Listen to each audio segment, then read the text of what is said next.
नंदुरबार मधील माझ्या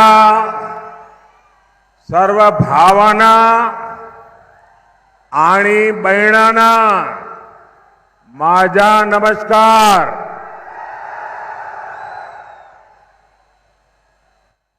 मैं देव मोगरा माता की धरती को नमन करता हूं। मैं महान आदिवासी सेनानी राघोजी भांगरे को श्रद्धापूर्वक प्रणाम करता हूं। हम सबको प्रेरणा देने वाले जननायक कृष्णाजीराव सावले, महात्मा ज्योतिबा फुले, सावित्रीबाई फुले, उनको भी आदरपूर्वक स्मरण करते हुए प्रणाम करता हूं। साथियों, आज अक्षय तृतीया आखा तीज का शुभ पर्व है। मैं सभी देशवासियों को और खास करके मेरे किसान भाई बहनों को अक्षय तृतीया की बधाई देता हूं। आज भगवान परशुराम की जयंती भी है। मैं सभी देशवासियों को इस शुभ दिन की भी शुभकामनाएं देता हूं। और अक्षय तृतीया हो और इतने सारे लोग आशीर्वाद देने के लिए आए हो। अक्षय तृतीया के जो आशीर्वाद मिलता है ना, वो भी अक्षय होता है। आज जितनी विशाल संख्या में आपका ये आशीर्वाद ये पक्का कर रहे हैं, पुनः एकदा पुनः एकदा पुनः एकदा। मैं देख रहा हूं अभी भी हुजूम का हुजूम अंदर आ रहा है।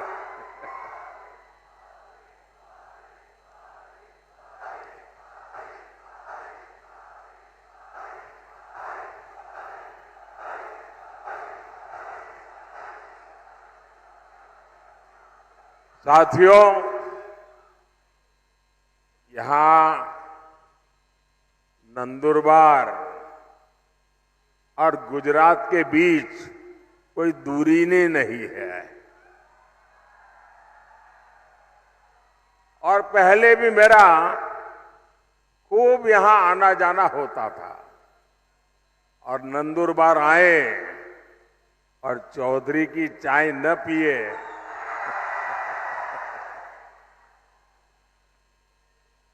चौधरी की कड़क चाय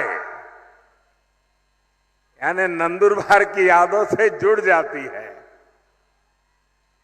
और चाय का रिश्ता और आपके प्यार का कर्ज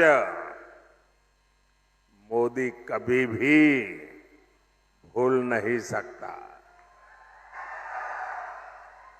साथियों, वंचितों आदिवासियों की सेवा मेरे लिए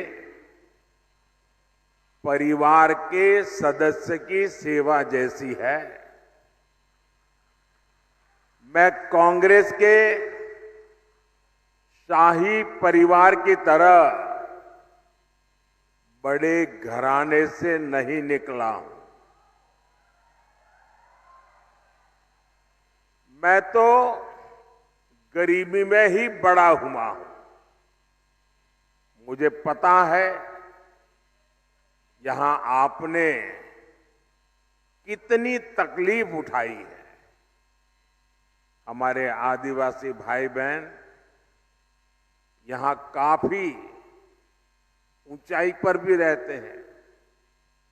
पानी के लिए कैसे आपको उतरकर नीचे आना पड़ता था, तब पानी मिलता था। ये माताएं बहनों को सबको मालूम है। आपके जीवन में भी मुश्किलों का पहाड़ था। कितने ही आदिवासी परिवारों के पास पक्का घर नहीं था।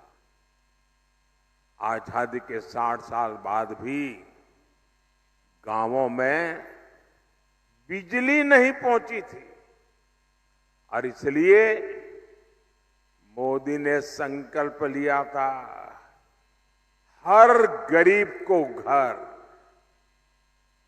हर आदिवासी को घर, हर आदिवासी के घर में पानी, हर परिवार को पानी की सुविधा। दूर सुदूर जंगलों में भी गांव क्यों न हो, हर गांव में बिजली।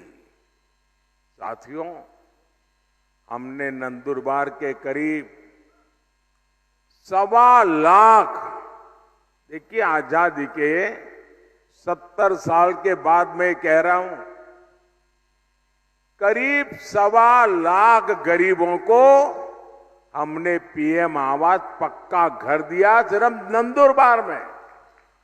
और मेरा एक काम है, मैं करोगे आप लोग? मेरा एक काम करोगे? ये मेरा दिली काम है, करोगे?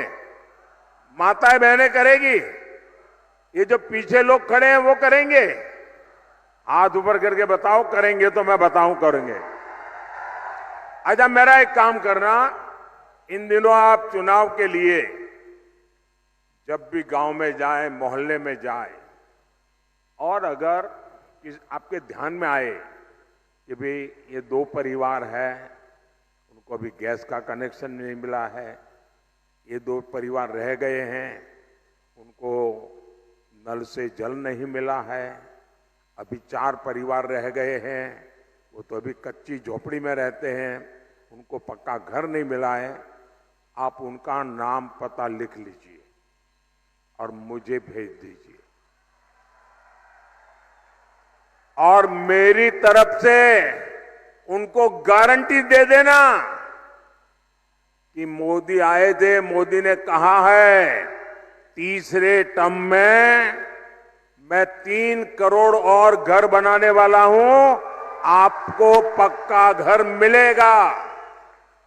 तो ये बता देंगे, देखिए आप ही मेरे मोदी है, तो करेंगे। देखिए, हमने घर दिया मतलब 4 दीवारें दी ऐसा नहीं है। हमने घर के साथ बिजली, पानी, गैस कनेक्शन भी दिया। एनडीए सरकार ने महाराष्ट्र के 20,000 से अधिक गांवों में हर घर जल पहुंचाया है। मैं शिंदे जी, देवेंद्र जी को बधाई देता हूं, आपने मेरे हाथ मजबूत कर दी है। इसमें नंदुरबार के 111 गांव जो कठिन एरिया था वो भी शामिल है। और अभी तो ये ट्रेलर है,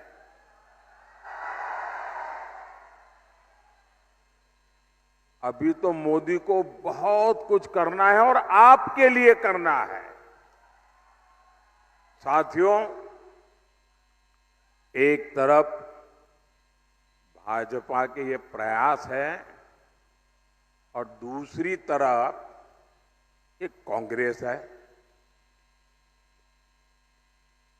कांग्रेस ने आदिवासी भाई बहनों की कभी परवाह नहीं की। आदिवासी इलाकों में सिकल सेल एनीमिया एक बड़ा खतरा रहा है, लेकिन कांग्रेस ने इस बीमारी की तरफ उतना ध्यान ही नहीं दिया। ये बीजेपी है जिसने सिकल सेल एनीमिया को जड़ से खत्म करने के लिए अभियान चलाया है। और मेरी माताएं, बहनें, नौजवान, ये जो सिकल सेल एनीमिया के लिए मैं काम कर रहा हूं ना, वो चुनाव के लिए नहीं कर रहा हूं। आने वाली आपकी अनेकों पीढ़ियों के लिए मैं लगा हुआ हूं, ताकि उनको वो ऐसी बीमारी ना आए। कोई गरीब कुपोषण का शिकार ना हो, हमने इसकी भी चिंता की। आज नंदुरबार से के 12 लाख से ज्यादा लोगों को मुफ्त राशन मिल रहा है। साथियों, कांग्रेस जानती है कि वो विकास में मोदी का मुकाबला कर ही नहीं सकते, और इसलिए वो इस चुनाव में झूठ की फैक्ट्री खोल के बैठ गए हैं, झूठ फैलाकर वोट लेना चाहते हैं। कभी आरक्षण को लेकर झूठ, कभी संविधान को लेकर झूठ, और इन्होंने पूरा इकोसिस्टम ऐसी अफवाहें फैलाने के लिए 24 घंटे लगा के रखा है। साथियों, आरक्षण पर कांग्रेस का हाल चोर मचाए शोर, ये चोर मचाए शोर वाला है। धर्म के आधार पर आरक्षण बाबा साहब के सिद्धांतों के खिलाफ है, बाबा साहब की भावना के खिलाफ है। संविधान निर्माताओं ने जो संविधान बनाया, उसकी पीठ में छुरा भोंकने वाला ये माफ न कर सके ऐसा पाप है। लेकिन कांग्रेस पार्टी का एजेंडा है दलित, पिछड़े, आदिवासी, इनका आरक्षण छीन करके माइनॉरिटी के नाम पर अपने वोट बैंक को दे देना। और मैं ऐसे हवा में नहीं कह रहा हूं, मेरे पास मजबूत उदाहरण है। और इसलिए मेरे भाई बहन, आप घर घर हर एक आदिवासी परिवार को समझाइए। और मेरे आदिवासी समाज के पढ़े लिखे लोग हैं, उनको भी मैं करबद्ध प्रार्थना करता हूं कि आप समाज को जगाइए। ये कितना बड़ा संकट कांग्रेस वाले लेकर के आए हैं। अब उन्होंने क्या किया, कर्नाटका में धर्म के आधार पर आरक्षण देने की दिशा में बहुत बड़ा कदम उठाया। और उन्होंने कहा, रातों रात कर्नाटका में जितने भी मुसलमान लोग हैं, उन सबको रातों रात ओबीसी बना दिया। एक ऑर्डर निकाल दिया, मुख्यमंत्री ने थप्पा मार दिया। अब हुआ क्या, जो ओबीसी को आरक्षण मिलता है, उसका सबसे बड़ा हिस्सा ये रातों रात ओबीसी बन गए, उन्होंने लूट लिया। अब बताइए, ये वो आदिवासियों के लिए करना चाहते हैं, वो दलितों के लिए करना चाहते हैं, और ये कर्नाटका का मॉडल पूरे देश में लागू करना चाहती है। एससी, एसटी, ओबीसी का आरक्षण खत्म करने के लिए। और मैं गंभीरता से कह रहा हूं, ये महाअघाड़ी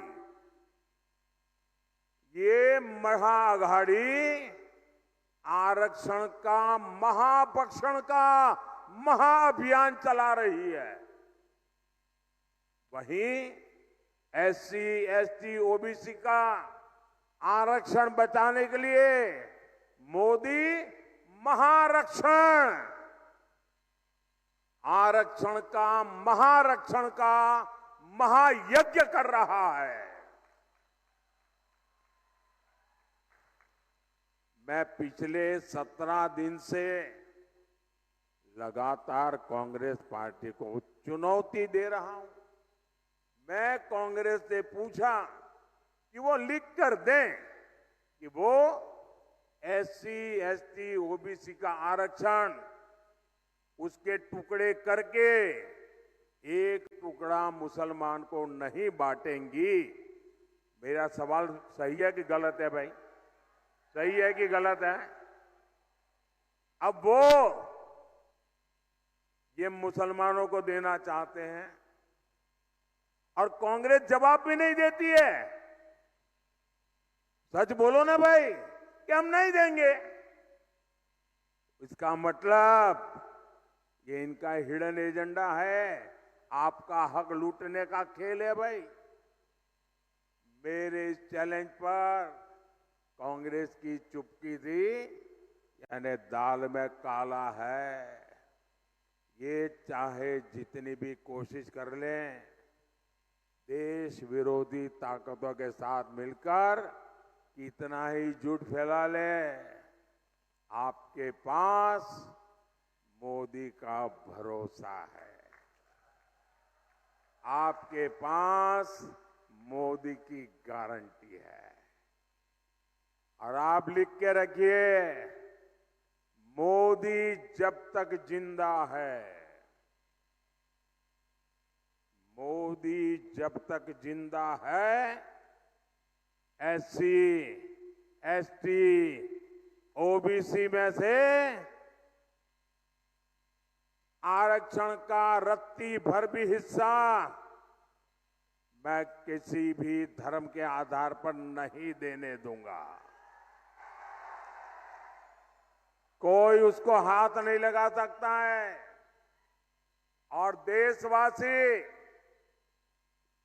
मैं बड़े जिम्मेवारी के साथ कहना चाहता हूं और दायित्व के साथ कहना चाहता हूं, वंचित का जो अधिकार है, चाहे एससी हो, एसटी हो, ओबीसी हो, वंचित का जो अधिकार है, मोदी उसका चौकीदार है।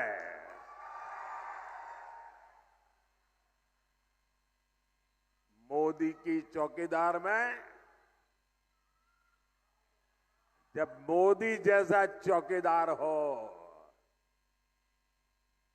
किसने अपनी मां का दूध पिया है जो आपका हक छीन सकता है?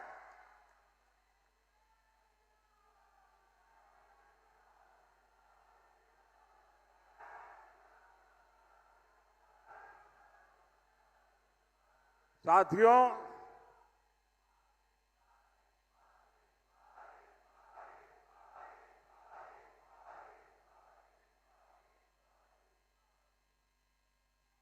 साथियों, हम तो माता शबरी की पूजा करने वाले लोग हैं,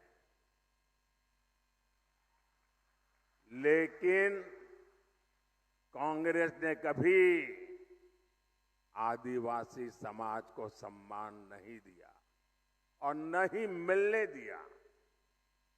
आदिवासी क्रांतिकारियों ने आजादी की लड़ाई में इतने बलिदान दिए, लेकिन कांग्रेस ये बलिदान की बात मानने को तैयार नहीं है। आजादी की लड़ाई का पूरा श्रेय कांग्रेस केवल एक परिवार को ही देती रही है। ये भाजपा है जो देश भर में आदिवासी स्वतंत्रता सेनानियों पर म्यूजियम बनवा रही है, ताकि आने वाली पीढ़ियों को पता चले कि हमारे पूर्वज आदिवासियों ने देश के लिए कितने बड़े बलिदान दिए थे। साथियों, आप सभी जानते हैं, भाजपा ने, एनडीए ने आदिवासी बेटी को राष्ट्रपति बनाया और पहली बार ऐसा हुआ। लेकिन आपको याद रहना चाहिए, वो कौन लोग थे जिन्होंने आदिवासी बेटी द्रौपदी मुर्मू जी को राष्ट्रपति का चुनाव हराने के लिए रात दिन एक कर लिए थे। वो कौन थे? ये कांग्रेस वाले थे, जिन्होंने एक आदिवासी बेटी को राष्ट्रपति बनने से रोकने के लिए रात दिन एक किया था। और कांग्रेस पार्टी ने ऐसा क्यों किया? और इसकी एक वजह अभी 2-3 दिन पहले ही खुली है। कांग्रेस के जो शाहजादे हैं ना, उनके गुरु अमेरिका में रहते हैं। ये कांग्रेस के शाहजादे के एक गुरु अमेरिका में रहते हैं। उन्होंने भारत के लोगों पर रंगभेदी टिप्पणी की है। रंग के आधार पर भेद, ऐसा गंभीर आरोप लगाया है। अरे जिनका रंग भगवान कृष्ण जैसा होता है, कांग्रेस उन्हें अफ्रीकन मानती है। और इसलिए द्रौपदी मुर्मू जी राष्ट्रपति बने, उन्हें ये मंजूर ही नहीं था। आप लोग बताइए, यहां जो भगवान कृष्ण के रंग वाले हैं, क्या वो सब अफ्रीकन है क्या? क्या ये अपमान है कि नहीं है? क्या आदिवासी समाज का अपमान, इसका बदला लेने के लिए ये रंगी की बातें कर रहे हो? साथियों, कांग्रेस पार्टी का एजेंडा कितना खतरनाक है, ये शहजादे के गुरु ने इसका भी खुलासा किया है। ये शहजादे के गुरु ने अमेरिका से कहा है कि राम मंदिर का निर्माण और रामनवमी का उत्सव ये आइडिया ऑफ इंडिया के खिलाफ है, भारत के विचार के खिलाफ है। उन्होंने यहां तक कह दिया, मोदी मंदिर जाता है, वो भी उनके पेट में चूहे दौड़ने लग जाते हैं। कांग्रेस, मेरा मंदिर जाना भी भारत विरोधी है। बताइए भाई, क्या मंदिर जाना ये देशद्रोह है क्या? जरा आप बताइए, देशद्रोह है क्या? क्या ये भारत विरोधी काम है क्या? आप कल्पना कर सकते हैं? आप कांग्रेस की मानसिकता देखिए। ये राम के देश में राम मंदिर को देश विरोधी बता रहे हैं। ये तुष्टीकरण के लिए सरकारी इफ्तारी करने वाले लोग, ये आतंकवादियों की कब्रों को संवारने वाले लोग, ये हम सबके प्रभु राम और जिनका राम मंदिर, जहां हम जाते हैं, उस राम मंदिर जाने को देश विरोधी बता रहे हैं। मेरे भाई बहन, हम तो माता सबरी के पुजारी हैं। ये इंडी गठबंधन हमला, ये मोदी पर नहीं, 140 करोड़ देशवासियों की आस्था पर है। ये हमला आप पर है, ये मेरे देश के आदिवासियों पर हमला है। कांग्रेस पार्टी देश से हिंदू आस्था को मिटाने का षड्यंत्र कर रही है। साथियों, प्रभु श्री राम जीवन के उच्चतम आदर्शों, महानतम गुणों और सुंदरतम मूल्यों के महासंगम है।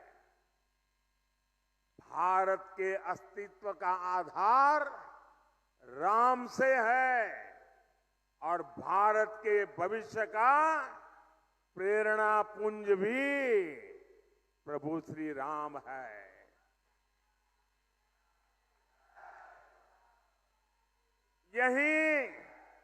यही महाराष्ट्र की धरती पर ये संत आवाज उठी थी, विश्वाचा विश्राम रे, स्वामी माजा राम रे।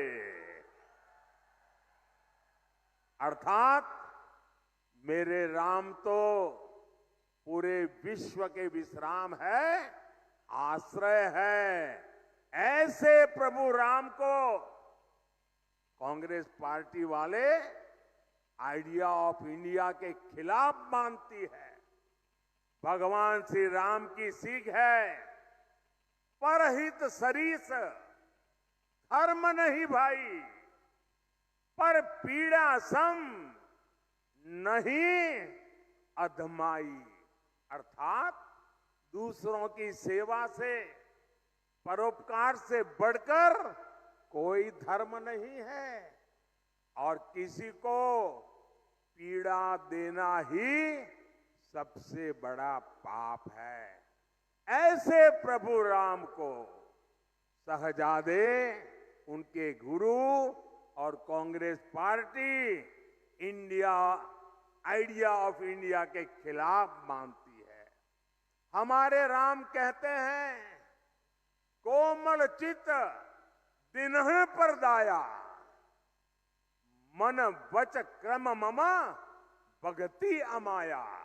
अर्थात जो दीन दुखियों की पीड़ा को जानता है, महसूस करता है, वही मेरा भक्त है। ऐसे प्रभु राम को कांग्रेस आइडिया ऑफ इंडिया के खिलाफ मानती है और ये भगवान राम की ही शिक्षा है। धर्मनु दुसुर, धर्मो न दुसर, सत्य समाना, आगम निगम पुराण बखाना। अर्थात सत्य से बढ़कर कोई धर्म नहीं है।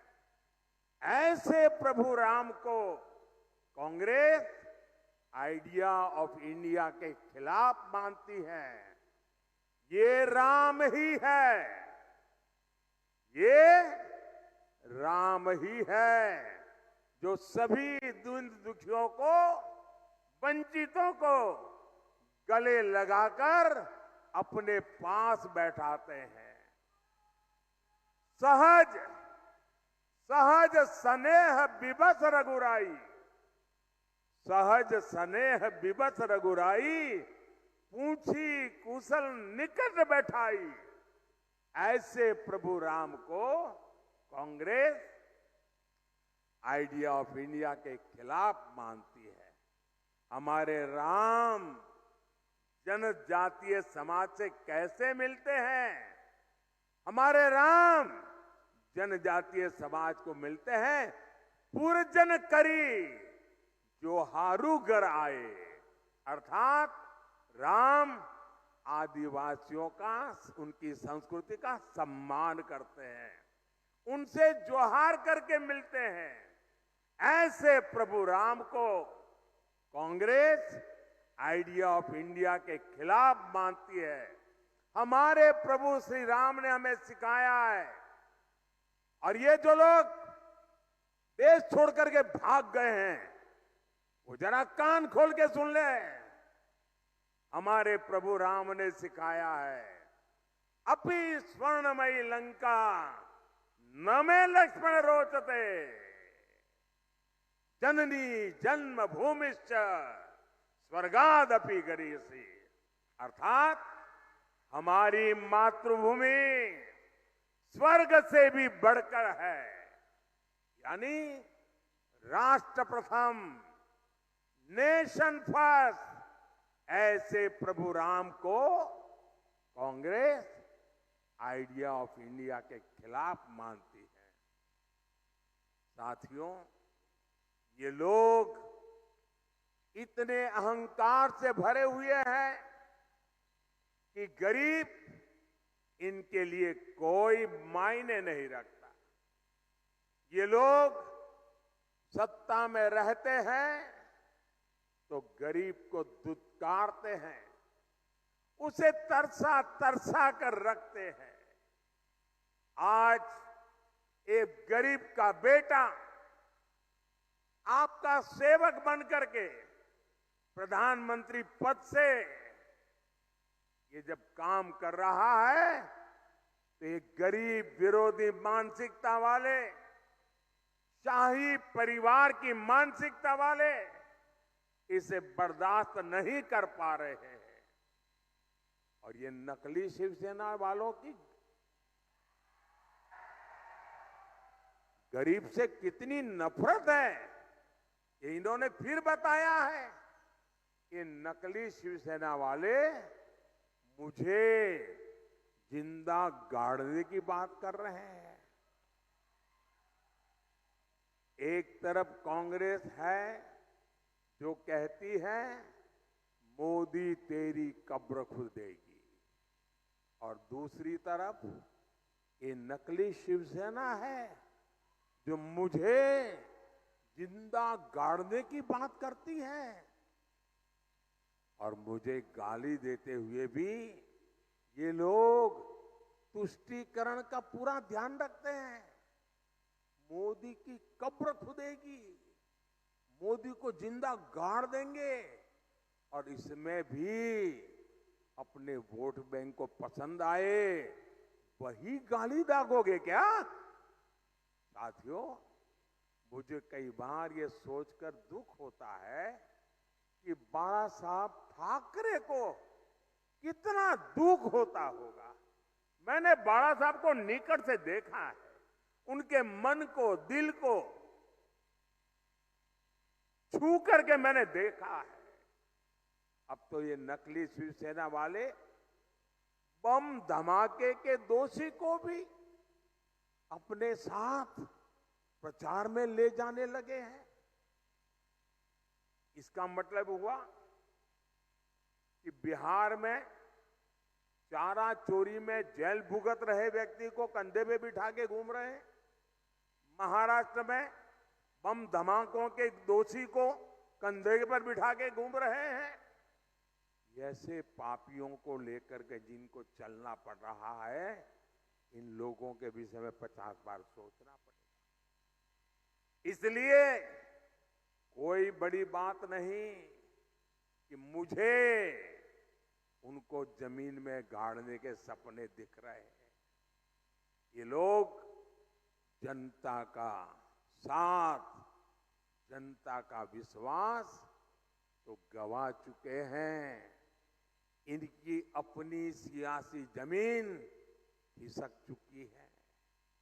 लेकिन ये भूल रहे हैं कि भारत की 140 करोड़ जनता, मेरे माताएं बहनें इतनी बड़ी तादाद में जो आई है ना, ये मेरी माताएं बहनें, यही मोदी की रक्षक है। ये मातृशक्ति मेरा रक्षा कवच है। मुझ पर मातृशक्ति का इतना आशीर्वाद है, ये लोग चाहकर भी मोदी को जीते जी भी और मरने के बाद भी जमीन में नहीं गाड़ पाएंगे।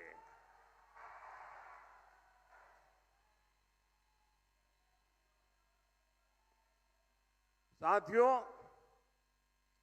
महाराष्ट्र के एक दिग्गज नेता 40-50 साल से वो ऐसे ही कुकरी मारते रहते हैं। बारामती के चुनाव के बाद वो इतने चिंतित है कि उन्होंने एक बयान दिया है, और ये बयान उन्होंने, मैं पक्का मानता हूं कि काफी लोगों से विचार विमर्श करके ही दिया होगा। वो इतने हताश और निराश हो गए हैं कि उनको लगता है कि अगर 4 जून के बाद सार्वजनिक जीवन में, राजनीतिक जीवन में अगर टिक के रहना है तो छोटे छोटे राजनीतिक दलों को कांग्रेस में मर्ज हो जाना चाहिए। इसका मतलब ये जो नकली एनसीपी है और ये नकली शिवसेना है, उन्होंने कांग्रेस में मर्जर करने का मन बना लिया है। अब आपको मैं बताता हूं, जब 4 जून के बाद कांग्रेस में जाकर के मरने के बजाय अरे सीना तान करके हमारे अजीत दादा के साथ और शिंदे जी के साथ आओ, बड़े शान से सपने पूरे हो जाएंगे। भाइयों बहनों, 13 मई को कांग्रेस और इंडी अघाड़ी को आपका वोट ही जवाब देगा। नंदुरबार से हमारी बेटी हिना गावित जी आपकी सुख दुख की साथी है, और आप जानते हैं ना हिना मेरी कितनी मदद करती है। पार्लियामेंट में आपने देखा होगा, ये छोटी बेटी है लेकिन पार्लियामेंट में विपक्ष वालों के छक्के छुड़ा देती है। आप उन्हें ज्यादा से ज्यादा वोट देकर बहुत बड़ी जीत दिलाइए। और मेरा इसके लिए आग्रह है, मतदान ज्यादा होना चाहिए। भाई करोगे? पहले मतदान फिर जलपान, मंजूर है? अच्छा, मेरा एक काम करोगे? जरा हाथ ऊपर करके कहिए। माताएं बहनें बताइए, मेरा एक काम करोगे? जरा हाथ ऊपर करके बताइए, मेरा एक काम करोगे? देखिए, घर घर जाना और लोगों को कहना कि अपने मोदी जी आए थे और मोदी जी ने आपको प्रणाम भेजा है। मेरा प्रणाम पहुंचा देंगे? हर परिवार में मेरा प्रणाम पहुंचा देंगे? बोलिए भारत माता की, भारत माता की, भारत माता की। बहुत बहुत धन्यवाद।